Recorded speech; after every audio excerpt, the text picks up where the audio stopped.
Boa noite, gente. Estamos de volta ao segundo bloco, Guitar Heroes, a Confraria. Hoje a gente tem um convidado, como todos eles são, muito especiais, né? Heraldo Parman. E aí, tudo bem?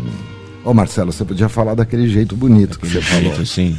Tudo bem, Heraldo? Como vai? Eu vou muito bem. E você? Você acha? No meu ou no seu? Heraldo Parman tem uma carreira longa. Ele começou como baterista, depois migrou para guitarra, trabalhou com diversas bandas na noite paulistana, tanto no circuito do rock pop quanto no circuito country.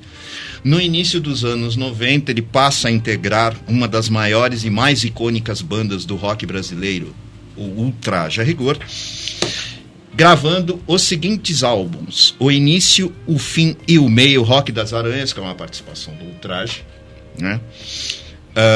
Depois, O Mundo Encantado, do Ultraje a Rigor. Logo depois, um disco de inéditas chamado Ó. Ó pra vocês. Ó, né? É isso que eu queria dizer, inclusive. Ó aí, ó. Acontece toda vez que eu estou apaixonado, é isso? É, mas a que a gente começou mesmo foi Ah, Se Eu Fosse Homem, que a gente gravou por conta própria, meio assim...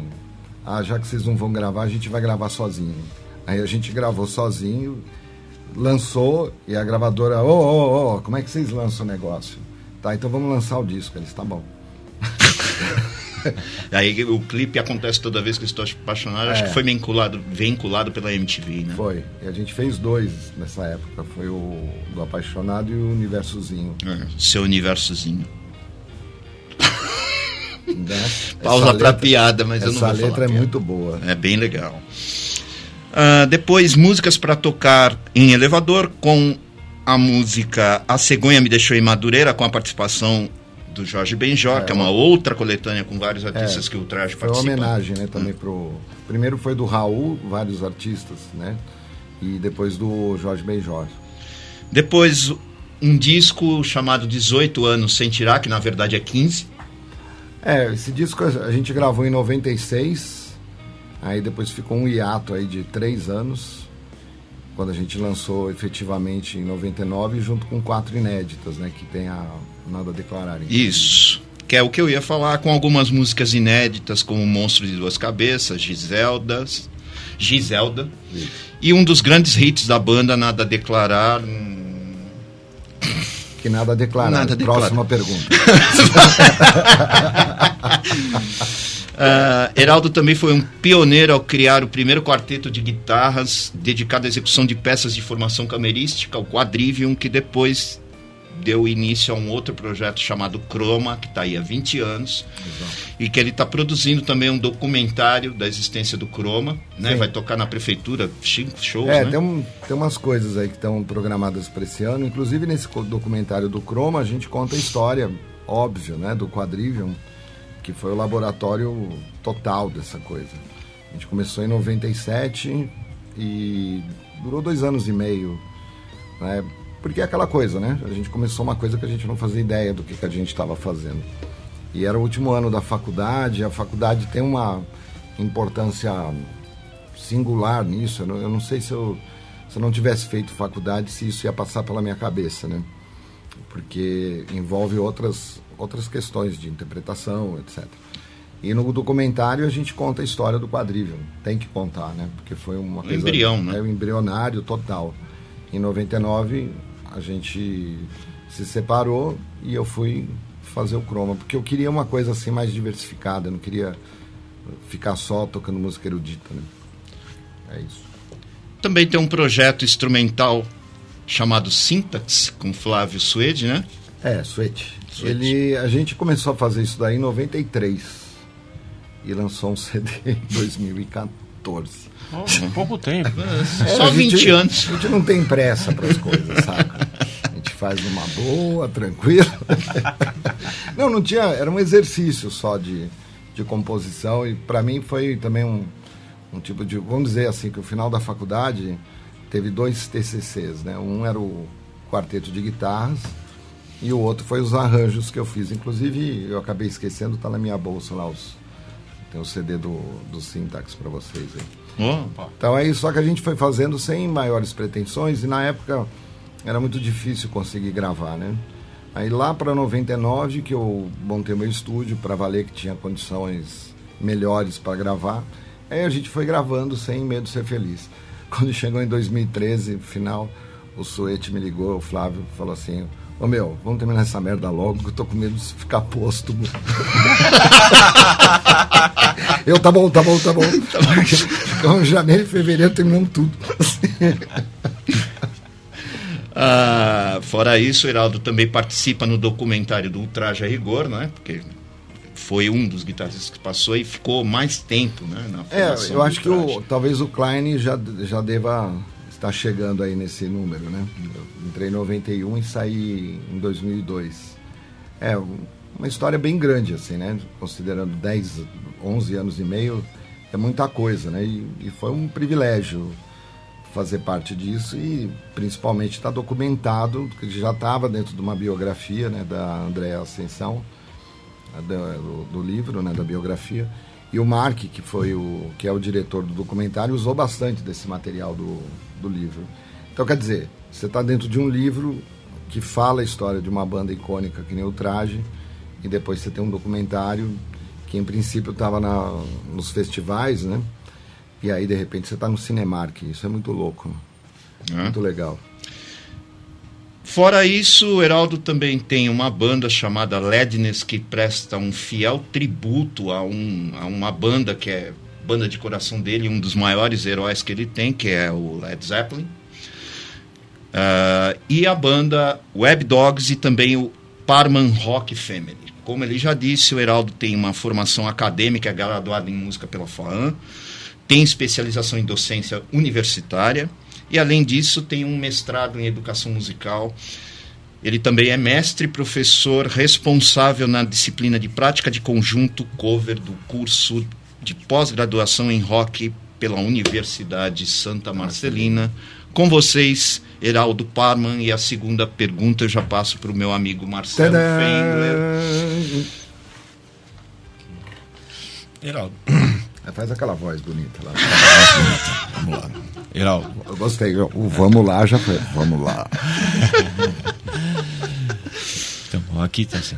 Vivemos novos tempos no mercado musical como um todo e também vivemos outros tempos dentro do nicho da guitarra, tanto no Brasil como no mundo. Qual a sua ótica hoje dentro desses novos tempos, ainda mais considerando que a sua dissertação no mestrado aborda os prós e os contras da educação autodidata na música e na guitarra? Marcelo, considerando toda a sua pausa e respiração impostada, eu acredito que todo o movimento da década... Não, brincadeira. Tava fácil, desculpa. Deixou quicando. Você pode fazer a pergunta de novo? Não, eu acho que o cenário, né, tanto de educação, já manejando um pouco mais a resposta, né, em cima da pergunta, a gente vive um outro mundo, né, bicho? Quem tá mais ou menos na minha faixa etária dos 50 sabe exatamente o que eu quero dizer. Antigamente a gente não tinha referência. Ainda bem que eu não cheguei nessa faixa. A gente não tinha referência do que era coisa fácil. Opa. Então a gente não sabia o que era fácil. Então aquilo era o que era. Mas naquela época era difícil. Não, pra mim era assim mesmo. Né? Não tinha... Era o que tinha pra hoje. Como é que você vai... Você ficava imaginando, se tivesse, mas não tem. Então se vira com o que tem. E hoje você percebe, óbvio, né? Quem não fica atrelado ao passado percebe mais o que acontece em tecnologia do presente. E aí você vê que está tudo diferente. Então qualquer construção que parta de agora, né, que nós somos uma geração de transição. Aí você hoje tem a geração dos nativos da tecnologia. Então tem gente que nasceu e já tem o smartphone, tem tudo. E a gente vem da época que nem televisão tinha em casa. E quando a televisão aparece em casa, ela é valvulada e preto e branco. Sim. Né? E ainda tinha... Meu pai chegou a tocar, eu lembro, assim, bem remotamente, assim, dos 78 rotações, nós estamos falando de streaming. Então, eu acho que a gente tem uma visão maluca de estar presente, né, em todos esses momentos, mas se você falar como é que se faz música hoje, você tem outras percepções, né? Como é que você aprende música hoje? Cara, você aprende de todas as maneiras possíveis. As metodologias, eu nunca acreditei muito em método, né? Siga esse método. Eu usei várias coisas e não usei métodos completos. Eu não segui nada disso. Então, quer dizer, quando eu fiz a pesquisa, era uma maneira de confirmar uma coisa que eu já tinha em mim. Né? Os guitarristas que a gente vê, e o músico em geral, ele tem uma tendência a um autoaprendizado mais intenso. Tem uma autonomia.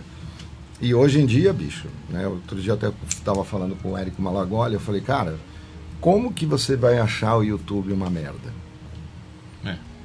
Sabe? A gente que estava naquela época, você escreve lá, aparece o que você quiser.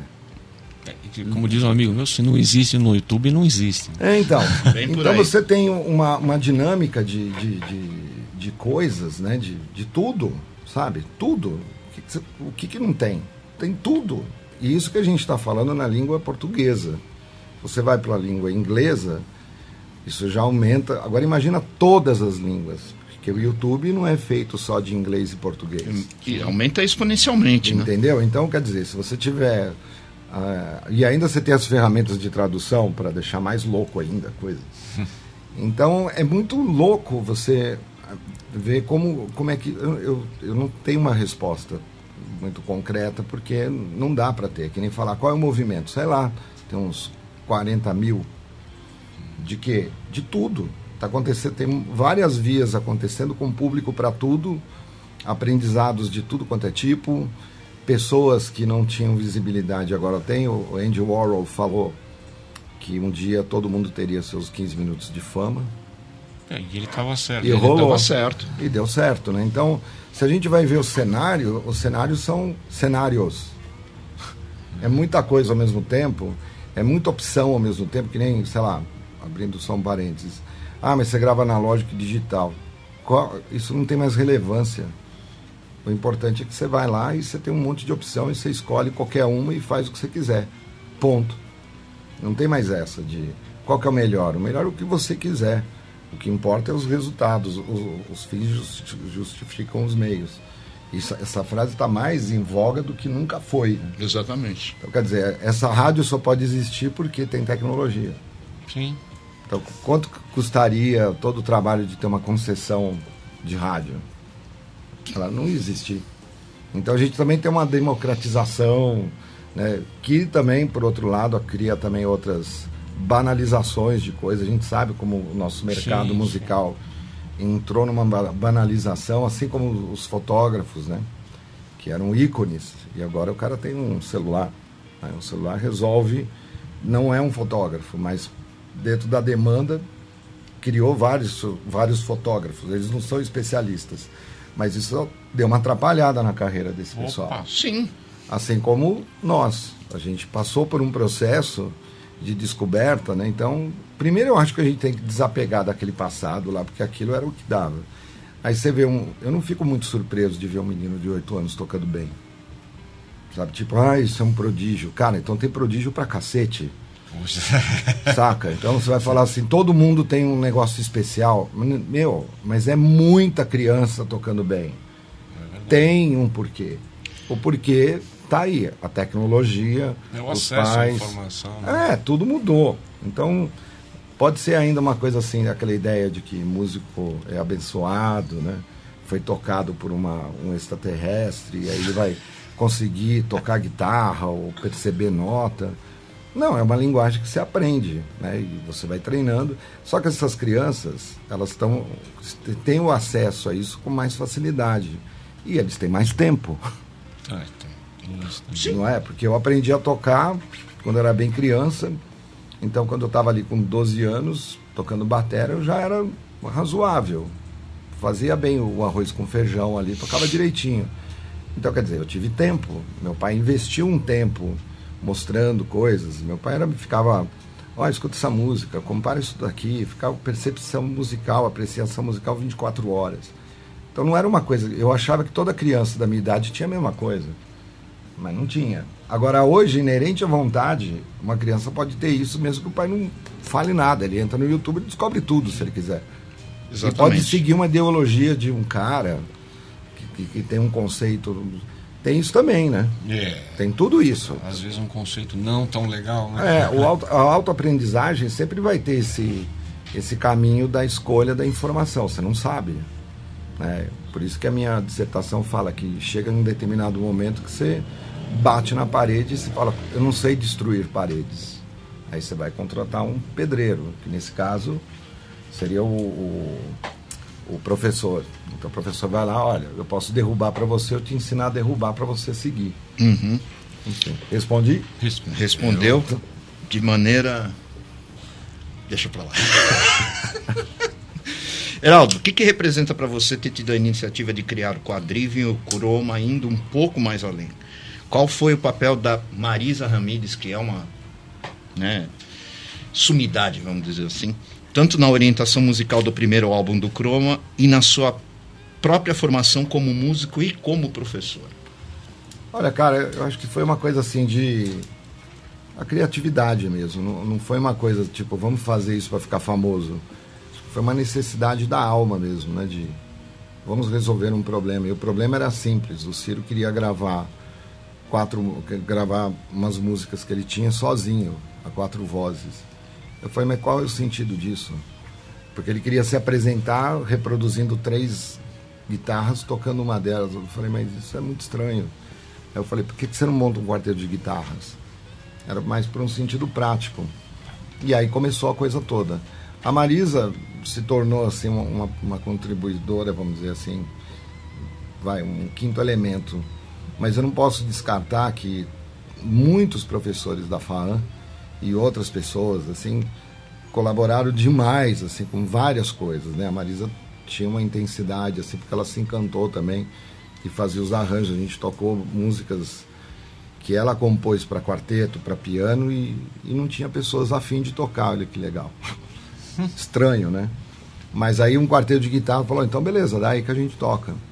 Então eu acho que teve uma coisa assim também de uma necessidade que foi sendo sanada e o famoso aquilo deu nisso, né? A gente faz isso com uma necessidade que você não sabe lá de onde vem e a coisa vai migrando para um caminho que você não... É o próprio Traje, né? O Traje nasceu de composições de brincadeira, né? E depois a coisa tomou... os Beatles, todas essas histórias de transformações, elas não começam assim, eu quero fazer isso. Hoje sim, hoje você pode fabricar melhor os seus objetivos, mas eu acho que toda essa ideia do quarteto, o envolvimento da Marisa, que é sensacional, foi um acidente de percurso muito gratificante, assim. Justo? Próxima pergunta, Marcelo. Tanto na Ledness como no Web Dogs, seu filho Patrick atua na bateria e na Parman Rock Family você tem seus 2 filhos atuando. Então, dentro dessas 3 bandas, você visualiza os seus filhos como filhos ou você separa como colegas de profissão? Você corrige eles assim? Que também já une com aquela pergunta de como você vê que você já explicou a criançada hoje usando todo esse meio tecnológico imenso para aprender música. Uhum. Ali eu acho que quando o Patrick começou a se interessar e surgiu a oportunidade dele entrar para a banda cover, que não era a Web Dogs, era uma outra, eu falei para ele assim, olha, é muito simples o negócio, a gente tem que separar 3 coisas. Você é meu filho, eu sou seu pai, fica num lugar. Nós somos colegas de trabalho e nós somos amigos. Isso é uma coisa que vai ser mais difícil para você do que para mim, porque você não está tocando comigo porque você é meu filho, você está tocando porque você toca bem. Entendeu? Então, se ele tocasse mal, com certeza não estaria. Tinha que esperar. Inclusive, eu falei várias vezes, olha, se você quiser seguir no caminho da música, eu posso te ajudar mais do que qualquer outra área que você quiser. Mas eu não quero que você seja um baterista. Eu quero que você seja o que você quiser. Agora, se você quiser ser um baterista e quiser ser músico, aí beleza. Então, eu tenho um know-how que eu vou te mostrar, e você tocando comigo, você interfere no meu trabalho. Então, se você atrapalhar meu trabalho, você está fora. Certo. E se eu atrapalhar o seu trabalho, eu tenho que estar fora. Então, o nosso acordo é esse.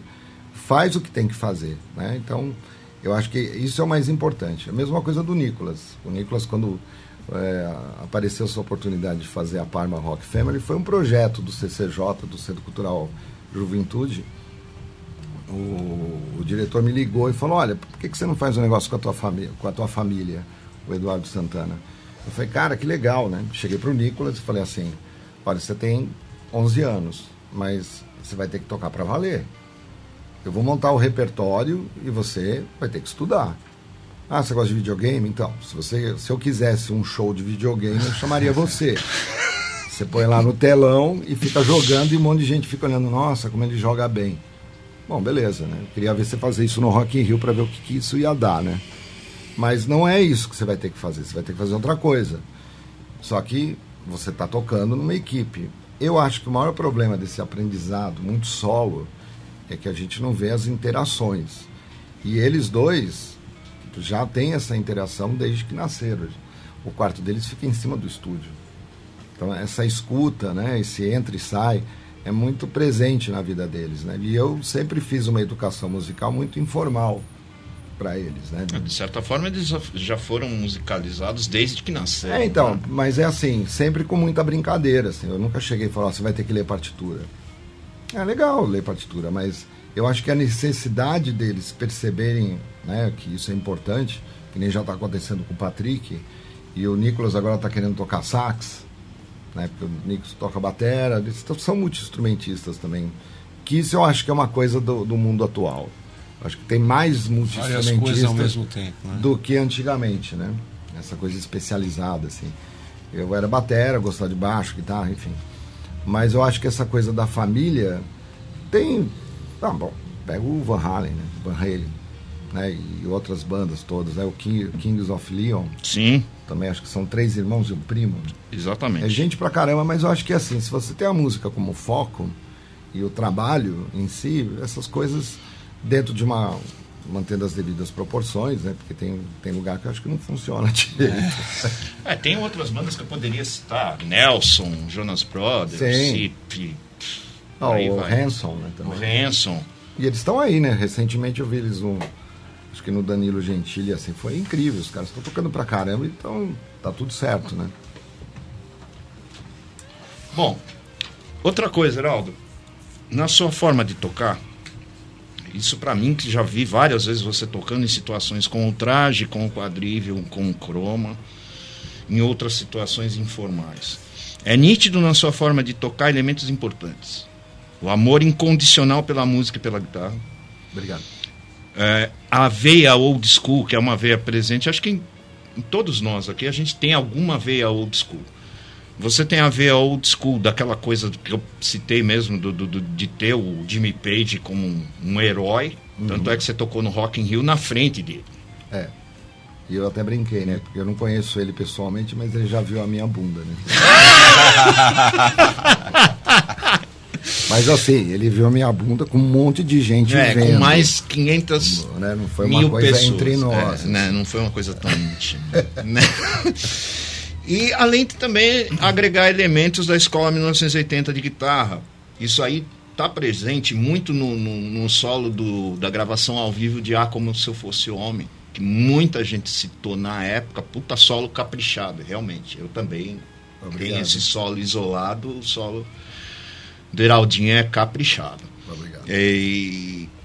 Foi composto? Você compôs o solo? Assim? Quando a gente fez esse disco, isso já era uma coisa minha, assim, né? Não teve nenhuma exigência. Eu sempre achei que... Eu adoro estúdio, adoro gravar. Eu só não gosto de ficar muito tempo lá dentro. Entendeu? Como músico, né? Não como produtor, você é obrigado a ficar muito tempo lá Vale dentro. O primeiro take para você tocando. Não, eu acho que é uma coisa de preparo, né? Você se prepara tal, e vai lá. Não que eu não tenha feito outras coisas ali de improvisação, né? Eu acho também que tá tudo certo. Mas quando você consegue elaborar né, você tem um controle um pouco maior. Você vai lá e tá tudo certo, 3, 4, grava, foi. Né? Passa 1, 2, 3. E eu gosto desse dinamismo, né? Eu penso assim, né? Pode parecer arrogante, mas a gente estuda para isso, né? Pra gente resolver o problema, né? Às vezes entra lá nos loop muito grande, né? De estúdio. Eu, como produtor, já fiquei muitas horas, porque nem todo mundo tem tanta facilidade assim, e nem todo mundo é tão ruim assim. Mas essa elaboração é mais para ser dinâmico, né? E prático, né? Chega lá, resolve. Eu acho que a coisa de você fazer em casa, estudar e se preparar, fica legal.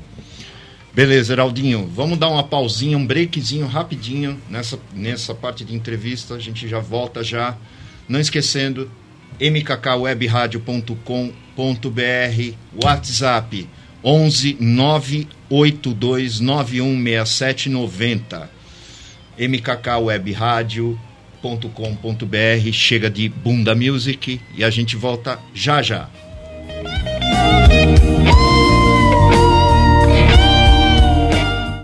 Gente, boa noite para vocês.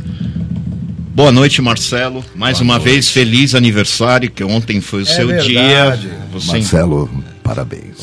Muito obrigado. Tudo de bom. Muitas felicidades. Na sua juventude dos seus 53 anos. 53, muito bom.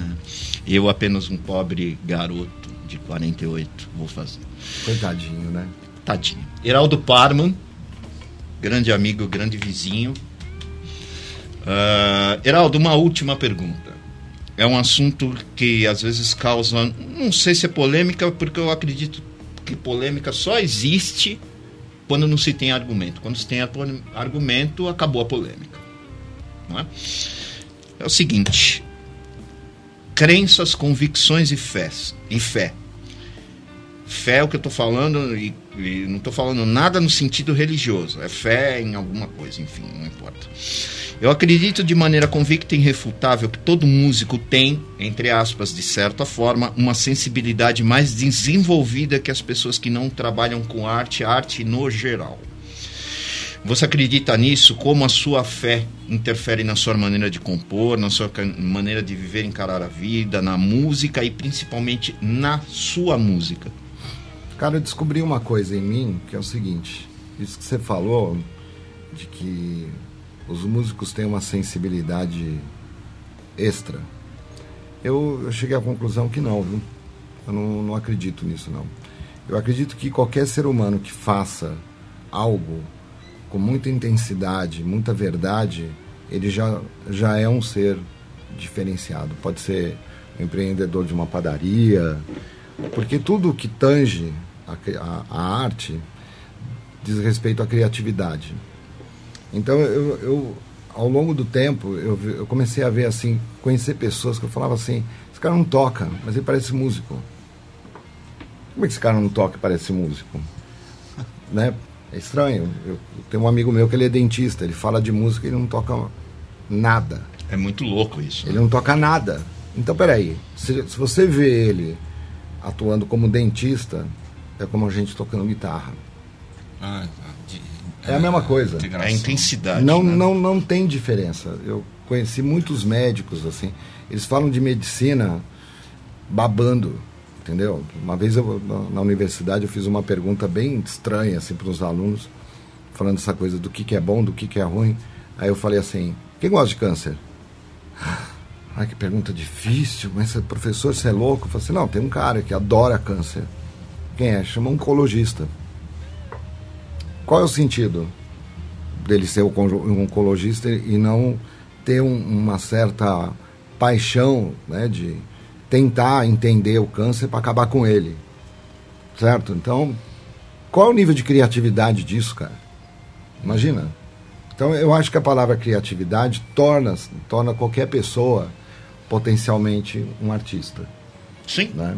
E essa sensibilidade, né, das coisas, a gente, agora sim, dentro dessa condição, eu acho que a gente percebe, né, que existe alguma coisa, né? Existe a ciência, que que é uma verdade absoluta, né? Se você falar, meu Deus chama gravidade, eu vou lá e falo, se você pular daqui você morre, meu Deus vai te matar. Eu vi um cara falando isso, eu achei formidável. E o cara pula e morre. Sim. Né? Isso é uma fé concreta, mas Sim. ela existe. Agora, tem a outra que a gente não sabe. Que é o etéreo, que é o Que a abstrato. gente não entende, mas a gente percebe. Sabe? A mesma coisa a percepção auditiva, né? Que te dá outras medidas, né? Imagina, você calcular a medida com um som, você perceber distância com o som. A gente tem outros exercícios perceptivos. A gente não é cego e a gente tem uma audição super apurada, tal qual um cego. Sim. Eu não acho que você precisa ficar cego para você dar valor para a tua audição, né? Então, quer dizer, eu acho que tem a coisa da crença e tudo mais, acho que aí é uma coisa que fica muito... É um leque muito aberto. Mas eu acho que essa sensibilidade, ela depende dessa verdade do que você faz as coisas. Pode ser qualquer coisa, né? Eu já vi gente adorar ser caixa de banco. E ter delírios, assim, puta, eu adoro ser caixa de banco. E você fala, você olha no olho da pessoa e fala assim, puta, é verdade, né? Adora mesmo. Eu acho que isso faz outras conexões, se a gente usar palavras mais bonitas, assim, de conexão com o cosmos. Então eu acho que é ali que a gente se conecta com esses outras coisas que a gente não explica. Com o abstrato. Com o subliminar e o subjetivo. Eu acho que é natural, né? Mas eu conheço muito músico que é bem quadrado, né? Quadradaço, assim. Sim. É dentro da caixinha. E você falar qualquer coisa, assim, o cara tá nas exatas. Não tem conversa etérea, não tem esse papo. Ele não saiu ainda pro lado humano da história. Eu acho que ele não é uma escolha, assim, ele não quer sair. Ele não vai sair. Né? Eu acho que isso é normal, né? Músicos ótimos, com alta sensibilidade, e você fala, por que você fez isso? Fiz porque eu fiz. Mas isso quer dizer o quê? Não quer dizer nada. Porque é a gente que imputa sentido na música, né? Sim, claro. Você pega e faz uma música, você quer dizer tal coisa. Aí vai ter um senso comum que vai entender que aquela música instrumental estava falando exatamente sobre aquilo. Não. Se ela não tiver um título, ou se não tiver uma letra, ela não define. Né? Então, eu acho que isso fica... Mas eu acredito na verdade de você fazer algo que te enobrece para dentro, né? Não enobrece, sou fodão, né, para fora. Que eleva o teu espírito, não que e te eleva no tangente ao ego. Aí todas as outras fés você enxerga ela com as funções que ela tem no mundo. Não sou contra nada, desde que ninguém se prejudique. Sim. Né? E inclusive para mim, né? O cara impor que eu preciso acreditar nisso ou daquilo, também não concordo, né? Ninguém precisa ter nada, ninguém precisa acreditar em nada, basta acreditar em si mesmo. Resumindo. Mas eu acho que o mais importante é... Isso eu tenho isso como um princípio. Se preocupe com o próximo, né? Sim, sempre, né? E o próximo vai se preocupar com você. Se isso tiver dentro dessa premissa, bicho, não tem problema. Tá tudo certo. Tá tudo certo. Eu acho que o convívio humano não é só uma coisa de preservação da espécie, mas é a preservação do seu ente. Você tem uma pessoa que está passando fome na tua cara e você não está passando fome, você faz o quê? Vai embora? E você pode pagar R$10 para o cara comer? Sim. Então, tudo bem, não dá para você fazer isso todo dia. Claro que não. Óbvio. Mas se aquilo te toca, vai lá e faz, né? Mas eu não... Se eu fizer, como é que eu vou ter certeza que vai me retribuir? Não, não é isso. Tem coisas no mundo capitalista, urbano, que você tem que fazer e tem uma coisa em troca. Mas essa dinâmica de saber aonde essas coisas devem acontecer dentro dessas condições, eu acho que já é uma sensibilidade que a gente tem que perceber. Tem coisa que você dá e não recebe, fim. E outras você obriga a se dar aula, você trabalha, você tem que receber. Óbvio, né? Entendeu? Então, tem gente, eu acho que dá uma misturada nessas duas coisas. Né? Principalmente quando você vai tocar por aí. Não, vem aqui, você vai ter uma grande oportunidade. Vai divulgar o seu trabalho. Vai divulgar o seu trabalho, né? Você vai ver como é que você vai ser feliz. Aí você vai lá, leva um puta equipamento, dá um puta trampo, e o cara fala assim, valeu, você toca pra caralho. Você fala, velho, minha mãe já disse isso, não precisa. Ou o cara fica puto porque você não tocou a música que ele queria ouvir, né? Então, se a gente tinha que fazer um programa só disso. Olha, eu acho sensacional a ideia. Podia marcar um dia, a gente vem aqui, vamos falar sobre o mundo etéreo da música. Você toca para todas as moléculas se alinharem, deixar todo mundo feliz. Mas assim, vamos falar aqui, eu vou falar uma coisa só para polemizar. Tem muito músico fazendo terapia, hein, velho? Tem. Puta que eu pariu, velho. Você vê assim, por que esse cara tá tocando nesse lugar? Você olha na cara dele e você fala, esse cara tá fazendo terapia. Terapia de grupo. Ele tá economizando a grana com um terapeuta pra tocar aí. Saca? Você fala assim, maluco, paga lá o seu convênio e vai fazer a terapia no lugar certo, caralho. Esse é Heraldo Parman sendo Heraldo Parman. Muito obrigado. Heraldinho, obrigado mais uma vez. Obrigado a vocês. Obrigado pela honra. Muito obrigado, Marcelo. Obrigado você. Você foi ótimo. E a gente volta já. Bora pro P, Heraldo. O que é? Bora pro play. Aí entendi. Bora pro P. Eu falei, o que é isso? Calma. Coração? Você acha? Ele tá falando desse negócio do coração. Vou contar rápido. A gente tava numa churrascaria uma vez. E você não tava ainda. Não tava. Aí a gente tava lá e de repente chegou o cara. Mas coração, a piada é. Com coração de galinha, né? Ele chegou do meu lado e falou assim: coração. Eu falei, nossa, como você tá romântico. Aí um foi ouvindo, aí o cara chegou, coração ali, oi Juju. Então tinha 9 caras na mesa e para cada um que ele ofereceu, ele escutou um carinho diferente. Coração, não, amor, obrigado. Histórias. No traje tinha isso pra caralho, bicho, era muito engraçado. Compensou tudo. É isso mesmo, Heraldo. Mais uma vez, obrigado. Bora pro play, gente. Vamos lá.